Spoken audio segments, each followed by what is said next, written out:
Om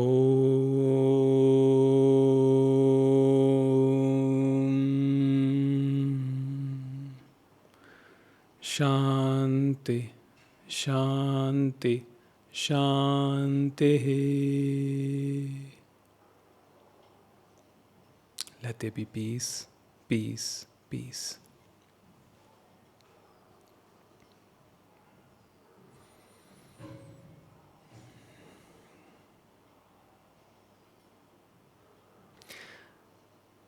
I came across an interesting quote from Rumi which says,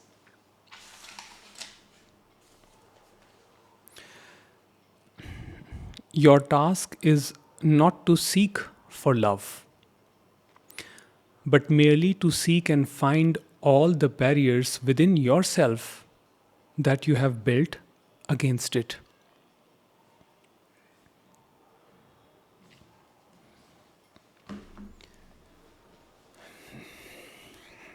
And my first thought when I read that quote was that we are well aware of the barriers that we create within ourselves. But what is the common factor? What is the root of all these barriers? Where do they come from?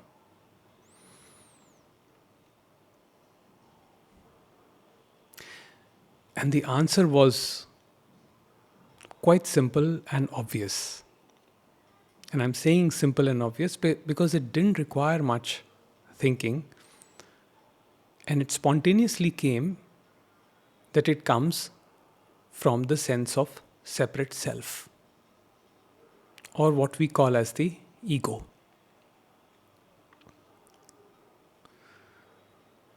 So, we are going to talk about ego today because it is quite misunderstood by most people. Some see it as the enemy, some say that ego is evil, it needs to be eradicated for peaceful living, while others say that ego is necessary to survive in the world, to thrive in the world, because without ego you will be taken advantage of. And to do well in life and living, one requires ego. So, what is the truth?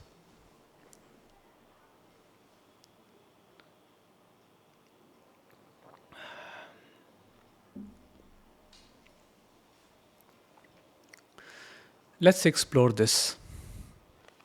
But before we begin exploring, let's consider this, that we are not trying to arrive to a conclusion. That's not the aim of this talk. It is not to claim that a certain idea is truth. It is simply investigating whatever is happening. Because the moment you start with that conception that I am going to arrive at a truth, I'm going to arrive at something which is just going to eliminate all conflict from my life, then that will be painful and that will not happen, because confusion is the nature of duality.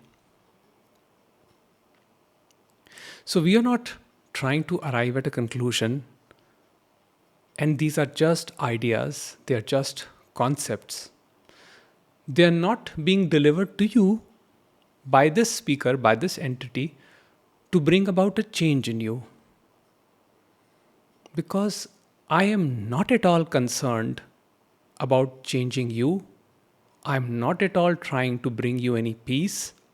I don't care about your family life or your work situation, because for the most part I don't even know you. Now, I have seen some of you in talks and I have interacted with you, but majority of the people I've not even seen. So if I say that I'm really concerned about you or that I have a lot of compassion for you, that would be wrong. I don't have any compassion for you, But I have compassion, and it is just there. And the compassion is that I'm simply facilitating this message. But it is not to change you, because that is not in my capacity. It is not in my power, and neither am I interested in changing you. In any case, most of you will listen to this lecture and then go back and do the usual stuff that you do. And that is all okay too.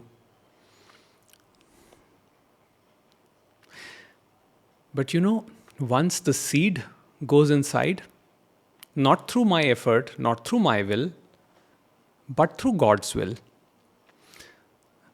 Once the seed goes inside within your system, you never know when it sprouts and annihilates the sense of separateness. So, this talk is not truth, it is only a concept. So, let me begin by that. And concepts are not right or wrong, concepts are simply concepts.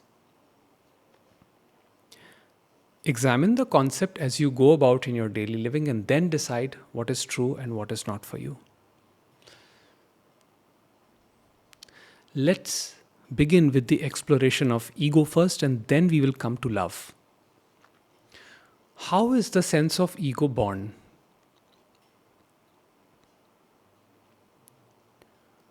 When a child is born, the organism, now please do not mind if I am calling human beings organism, because I see them that way. When the organism is born as a baby or a child, the child is spontaneous. That means it cries for what it wants, which can be mother's breast, milk, attention, because child considers mother as an extension of itself, as something that has to be available all the time. And that is why psychologists say that it is pure narcissism what the child exhibits. But I don't like to label that as narcissism, I would call it spontaneity. When the child is hungry or in need of something, it will cry, simply cry and ask for it. And there is pure earnestness in that asking. It is not adulterated, it is not manipulative. The child is not trying to make any excuse, it is simply demanding by screaming, "Mother, come here. I need this. I need the milk. I need the breast. I need to suck. I need to do this. I need to do that." It will just try to hold on to the mother. And the mother, no matter where she is, has to cater to that demand.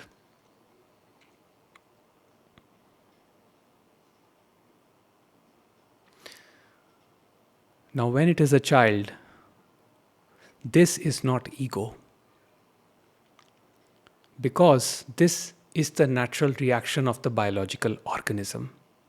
The ego, as of yet, in the case of a newborn baby, up to 1.5 years is not formed. The newborn does not have the concept of me, or I am this or I am that. Let's say if the baby's name is Jacob. The baby is not going to say, "I, Jacob, demand that my mother come right now, that my father be in my presence right now. Otherwise, I will do this, do that." It's not like that. It is spontaneous. It wants what it wants. And whenever, maybe in the middle of the night. So parents have to cater to that need. So ego at that stage is not found. But what happens slowly as the child grows up?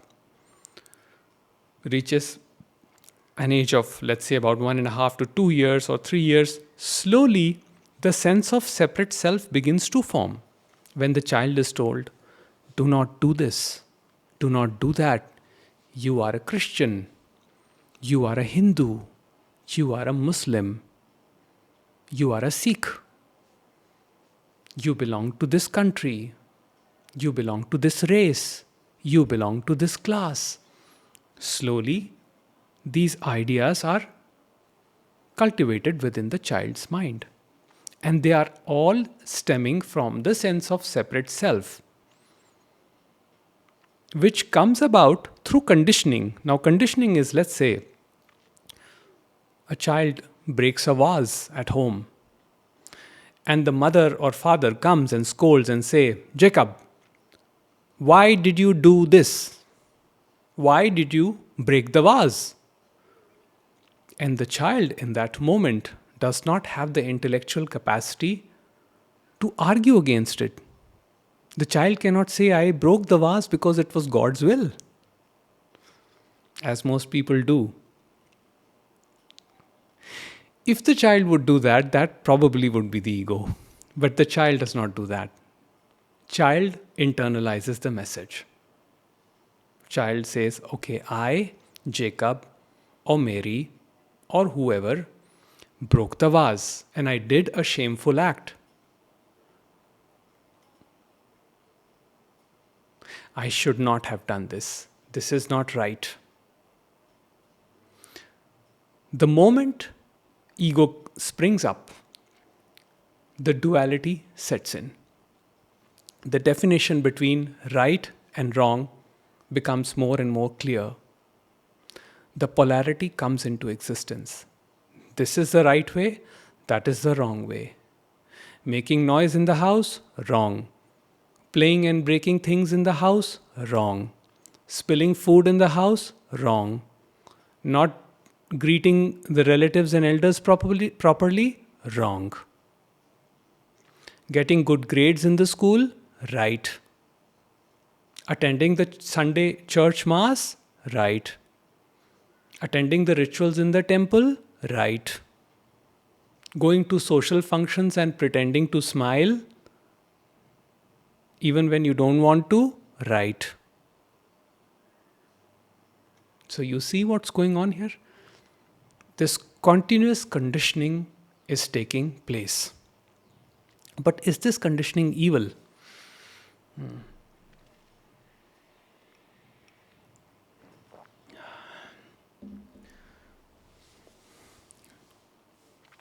Is this conditioning evil? I would say it is not. Because this provides us the roadmap to navigate life. Certain basic actions are associated with this type of conditioning. For example, putting your hand in the fire or in the electric socket, you are told that it is wrong. Now, it is a concept, but the concept holds true because the moment you put your finger into the socket, you will get a shock. And the shock tells you that this is wrong. Now, if we don't have right and wrong, we would be always exposing ourselves to physical danger and also to psychological challenges.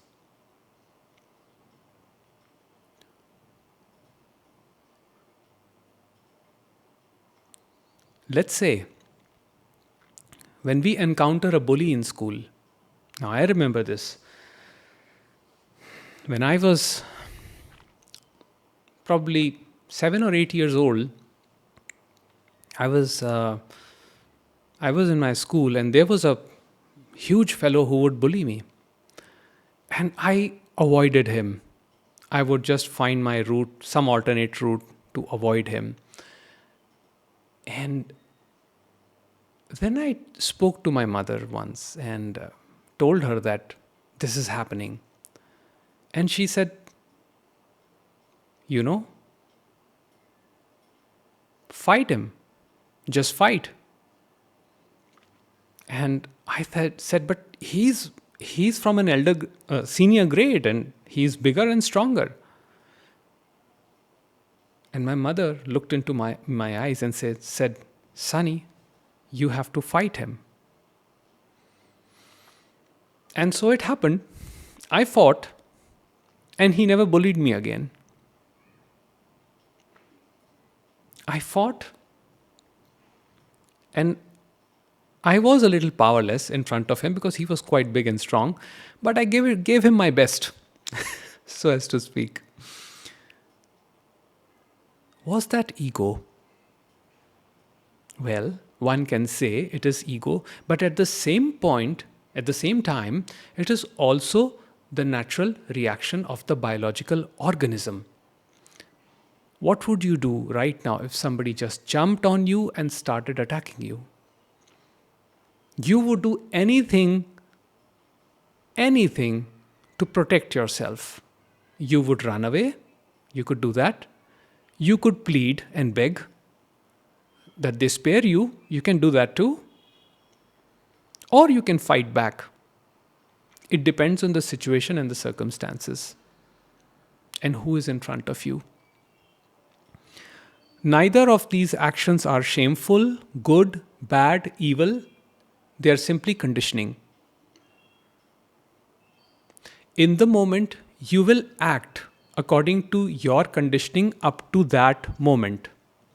And ego does facilitate for that. So, ego in the moment acts and reacts according to conditioning. And that is neither good nor evil. Only the society has labeled it as good and evil based on its own expectations and own templates. So, where does the ego come into the picture? Let's say I have a fight with this person and I attack them. And I see that they're strong and I cannot win. So I beg, I plead them. I say, I'm sorry, I'll never cross your path again. And I just dismiss myself. Up to that point, it is the natural reaction of the biological organism. But after that, the shame kicks in. I am weak. I should have fought. I should have taught him a lesson. I will take revenge. I will get back. That tendency is the ego. That is very, very painful thing to live with.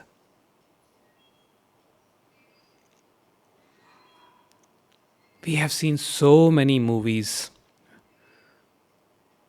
where the protagonist seeks revenge. You must have seen these plots where the bad guy kills the parents and there is a child, then he grows up and avenges his parents' death.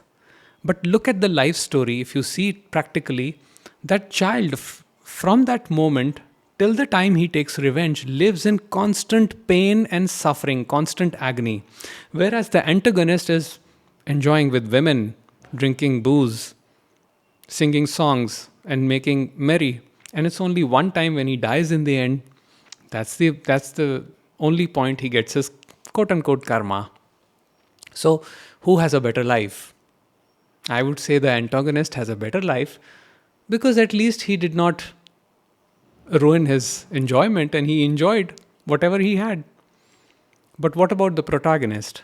Protagonist is in constant agony and constant pain. I will seek revenge. I will teach them a lesson. This, that.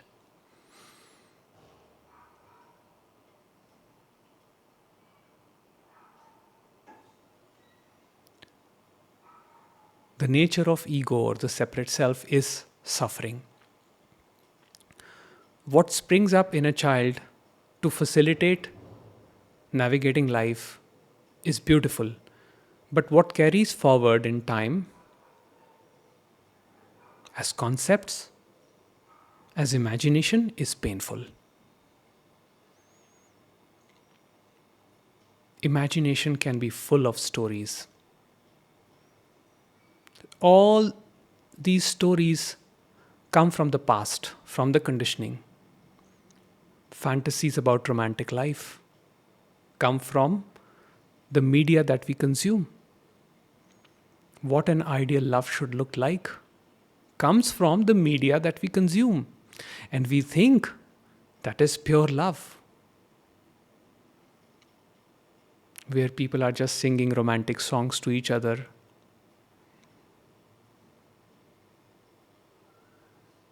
Visiting exotic locations in Europe and other beautiful countries, holding hands with each other and praising each other.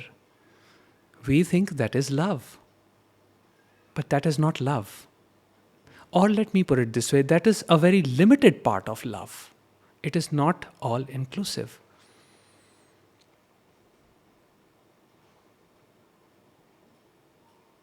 The moment your partner has a reaction about something and you hold them,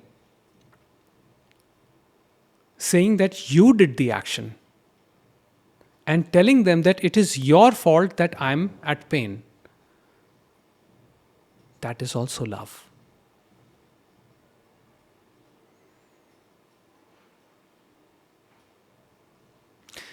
As they say, when the shit hits the fan, that is also part of love.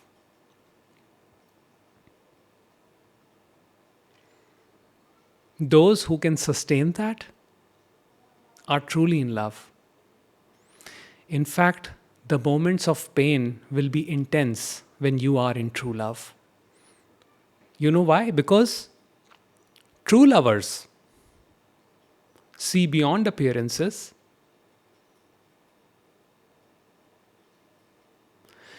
and they accept each other's conditioning.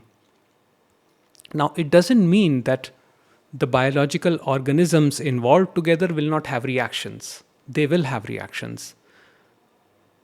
And they may have intense arguments, intense fighting in the moment. But you know what happens in true love? In true love, it happens in the moment and it ends in the moment.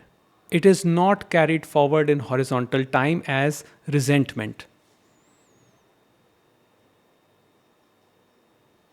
It is not carried forward. The ego is the one that carries it forward.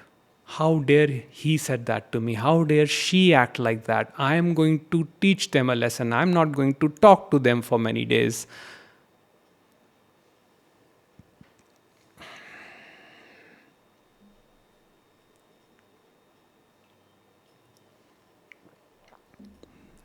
This is what Ramesh Balsekar called the thinking mind, the dualistic mind, which immediately creates division and lives with that in horizontal time.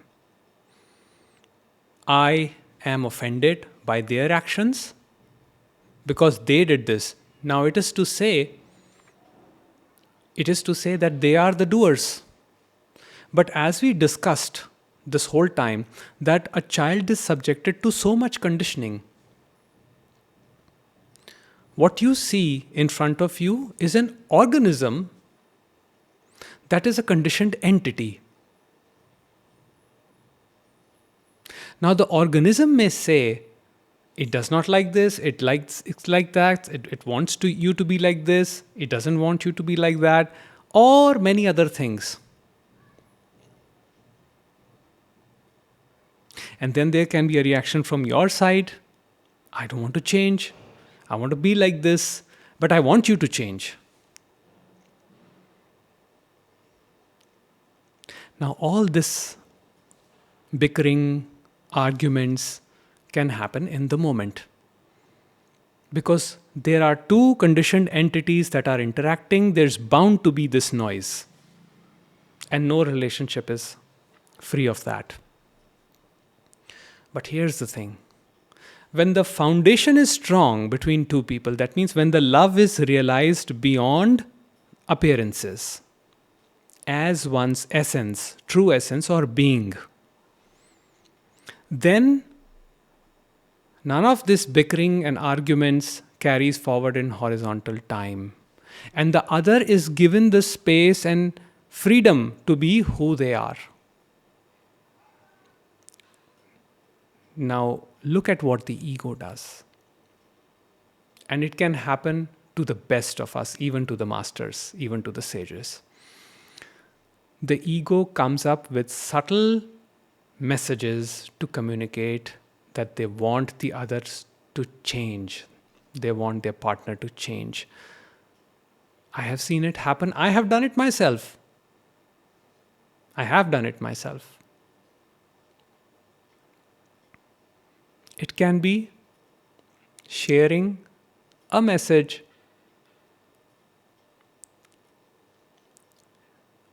on smartphone, sharing an article on the smartphone, indicating they should be like this, telling them a story that, look, in this article they say 10 points that you are a narcissist. 10 signs of a narcissist. And you immediately share with them. And you would say, oh, I'm just sharing it so that, you protect yourself and you be careful, because there are a lot of quote unquote evil people out there. But we know the intention, we know what we are doing.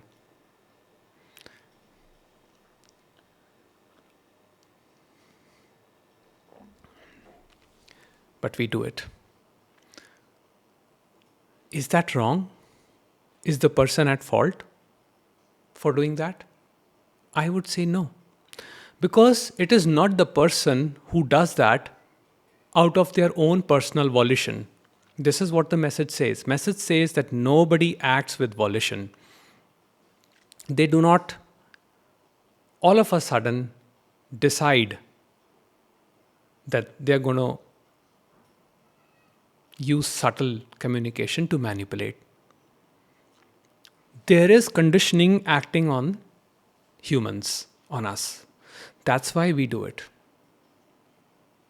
Now, what can be a compassionate response to that? A compassionate response could be just ignoring it, or if it's not possible to do that, telling them, thank you, and then not reacting to it. Because we know where it comes from. We are going to react the moment we think it is coming from the person. That is the time when we explode.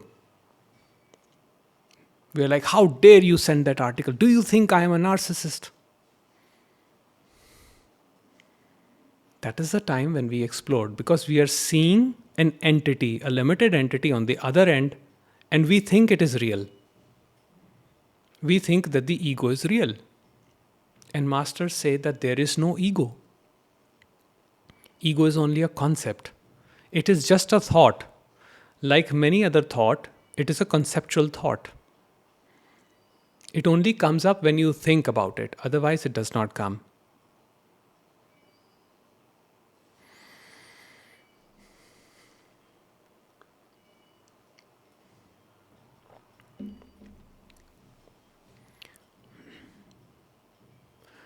So, reaction in the given moment is conditioning acting on the individuals. But in reality, there is no individual doing anything at any point. Once this is known, a compassion arises. Now, again, it does not mean that our basic nature will change. We will still react to certain conditions. We will still react. But the charge associated with it will not sustain in horizontal time. That is the only relief. And I think it is a big relief. Even if that much, it is a big relief. No teaching, no scripture, no concept on this plane can stop a given reaction in the moment. Now, a reaction will still happen psychologically in your brain, in your mind. It may not acquire physical manifestation, but there is no stopping from experiencing the pain of reaction in a given moment. When someone calls us unworthy or tells us that we are not loved, now there are thousands of ways of telling the other that you are not loved. For example, just ignoring someone can be an act of telling that you're not loved in this moment. Nobody is at fault here, but we take it personally. Why we take it personally? Because we think that I am saying something and the other is listening something. Whereas Ramesh would say, consciousness speaks and consciousness listens on the other end. It is the same consciousness that is communicating with itself, experiencing itself. There are no two. There is no separation. So ending of separation is ending of suffering. Not pain. Pain will still be there. Life is pain.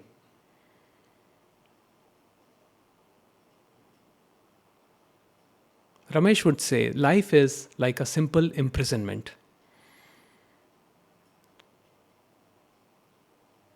Now we can use all the teachings, all the concepts to make that prison comfortable. But end of the day, a prison is a prison.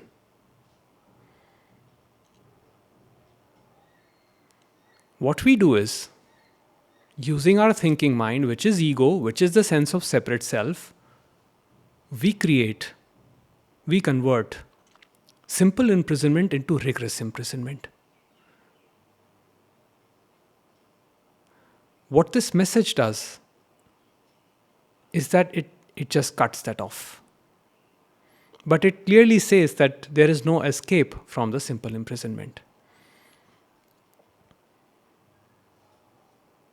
And I have read verses from the scriptures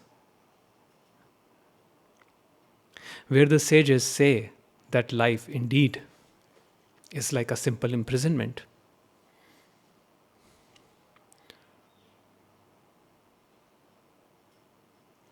So Rumi says here that find out within yourself the barriers that you have created, which are not allowing you to experience love. And the root of all those barriers is the ego, the sense of separate self.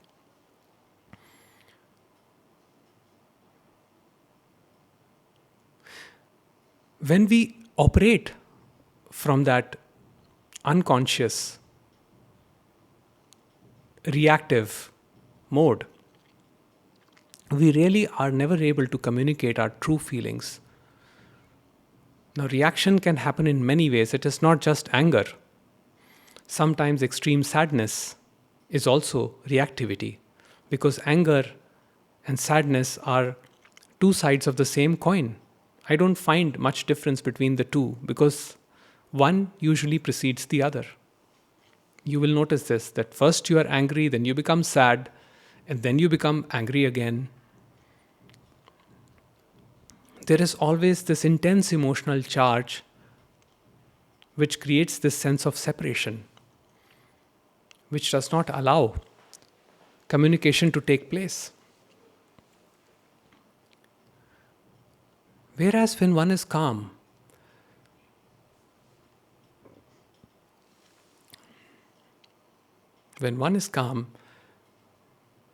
the communication is effortless.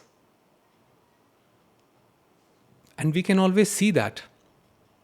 Just see, whenever you're having a communication with someone, examine yourself. Are you charged in that given moment? Do you have a charge? That means, are you emotionally riled up in that moment? And from there, the communication is happening. Now, in the moment, that will always happen. There is no preventing that. So we are not trying to give a solution to not have the emotional charge. All we are saying is the emotional charge will come up because that is what life is about.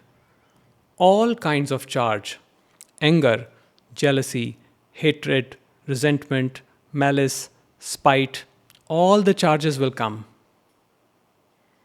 All forms will happen because that is what life is.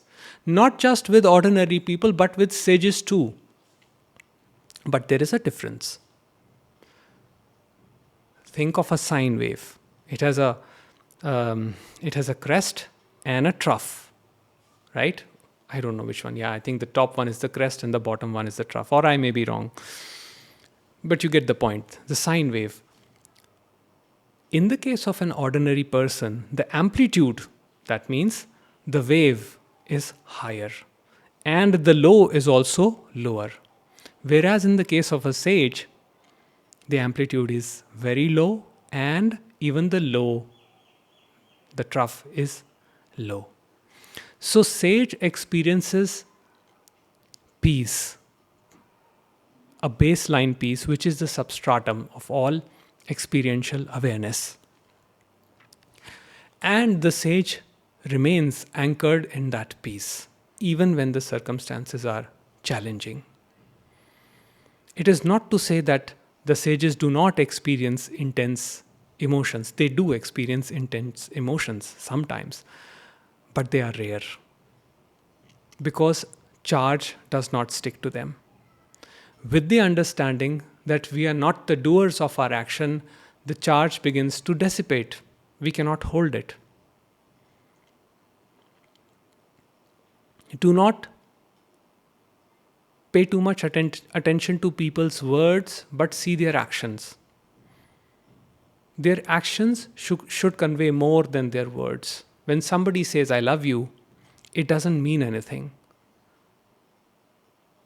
But when the time is tough, when you are in need, even let's say if you've had a fight with that person and you are in need, the person shows up.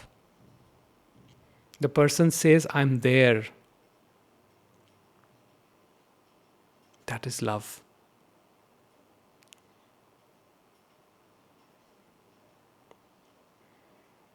Sometimes we create such strong barriers within ourselves, the barriers of separation, that we live in constant pain of separation. And the underlying hope is that somehow the other person will change, that they will understand us.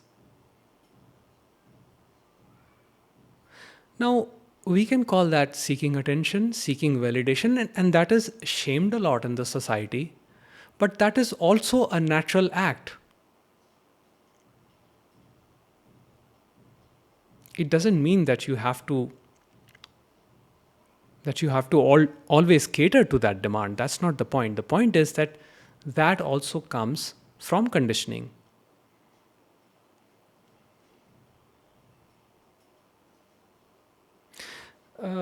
Long back, I was reading this article about attachment styles in psychology, pop psychology as they call it. And they came up with two attachment styles. One was called the insecure, anxious attachment style, and other was called the avoidant attachment style. So I'm just simplifying it. And there was a lot of debate about these patterns, that this creates a lot of friction because one is trying to hold on to the other and the other is trying to escape. And at the base of it, for both people, is the fear of abandonment. The anxious person is trying to cling on because they fear abandonment. And the avoidant personality is trying to avoid the clinging partner because they themselves fear abandonment. They think that it is better to shut this person down and let them move away from my life so that I don't experience the hurt of abandonment.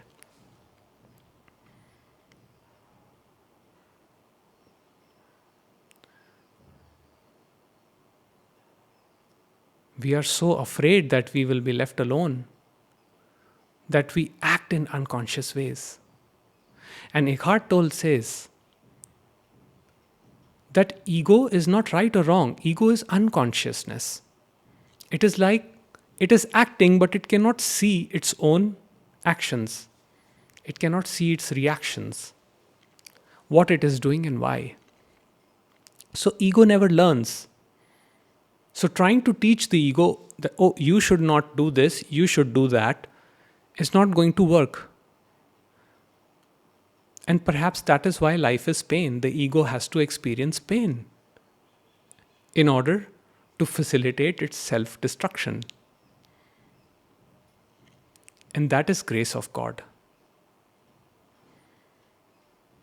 Now, it doesn't mean that one should inflict suffering on oneself.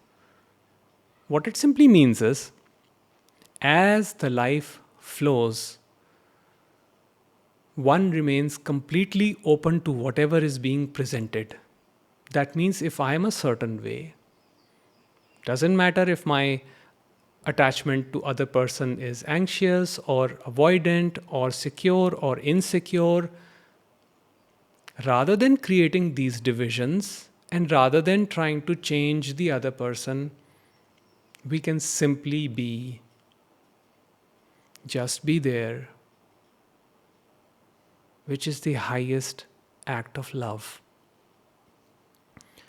Because being does not require your doing, and also by nature you are human being, you are not human doing. Think of every relationship that you've been in. How much have you done and what has it given you?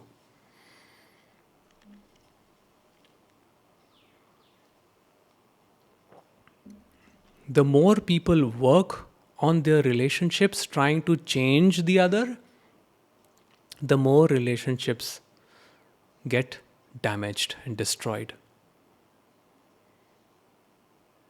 The more one feels calm in their own being, in their own presence, the more love they radiate.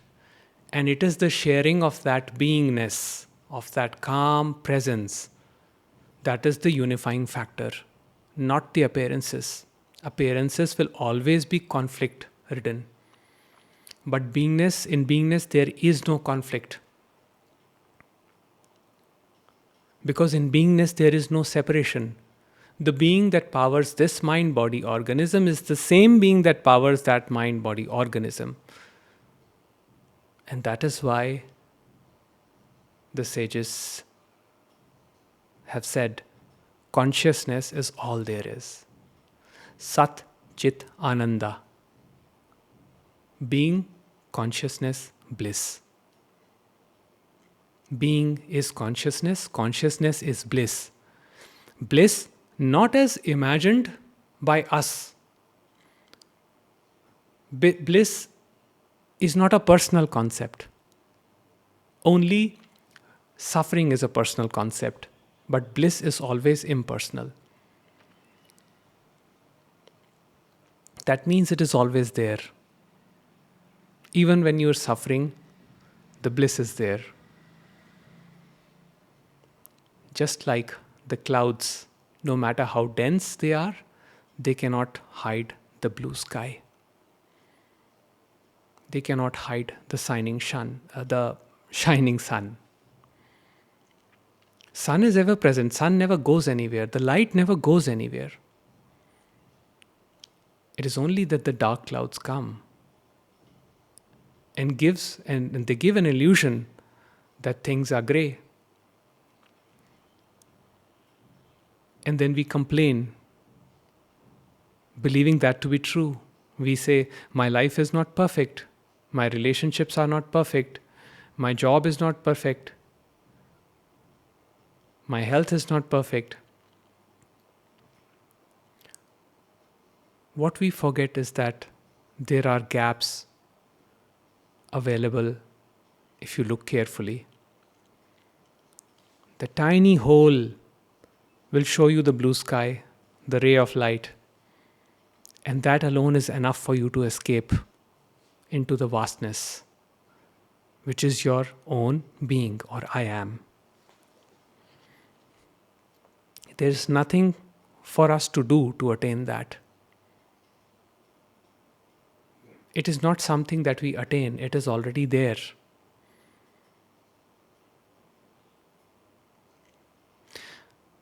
Having tasted beingness, the nature of the biological organism does change because it experiences peace. The reactivity does go down.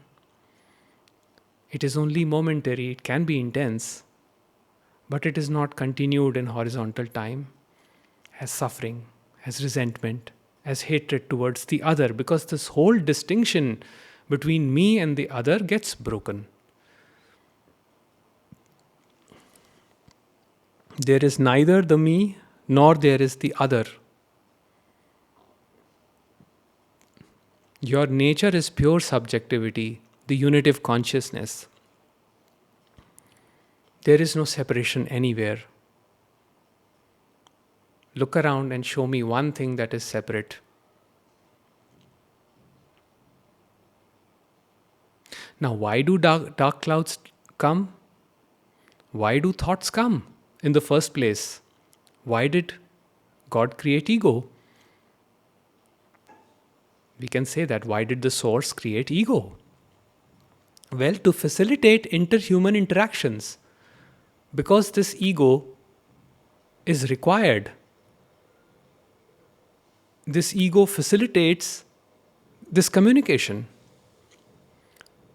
I'm able to speak to you because of the ego. So it is not evil. Neither it is good.